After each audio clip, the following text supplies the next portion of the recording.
Subscribe कीजिए police media news को और पुलिस महकमे से जुड़ी हर खबर को सबसे पहले देखने के लिए बेल आइकॉन को भी दबाएं।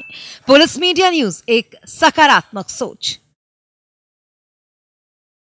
भारत के मुख्य चुनाव आयुक्त सुनील अरोड़ा द्वारा 10 मार्च को लोकसभा चुनाव 2019 का कार्यक्रम घोषित कर दिया गया और इसी के साथ ही पूरे देश में कोड ऑफ कंडक्ट यानी आदर्श आचार संहिता भी लागू हो गई। गौरतलब है कि हर बार ही चुनाव की घोषणा होते ही आचार संहिता भी खुद ब खुद लागू हो जाती है और ये मतगणना तक लागू रहती है। लेकिन क्या है ये आदर्श आचार संहिता और क्या होते हैं इसके मायने? जी हाँ, कई लोगों के जहन में आचार संहिता का नाम सुनकर यही सवाल आते हैं। तो चलिए हम आपको बताते हैं कि आदर्श आचार संहिता क्या होती है।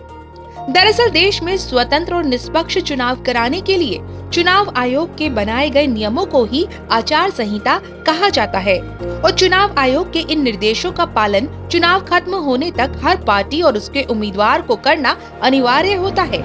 अगर कोई उम्मीदवार इन नियमों का पालन नहीं करता तो चुनाव आयोग उसके खिलाफ कार्रवाई कर सकता है, उसे चुनाव लड़ने से रोका जा सकता है, उम्मीदवार के खिलाफ FIR तक भी दर्ज हो सकती है और जांच में दोषी पाए जाने पर उसे जेल भी जाना पड़ सकता है।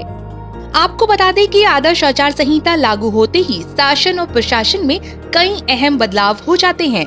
इस दौरान प्रदेश सरकार और प्रशासन पर कई अंकुश भी लग जाते हैं।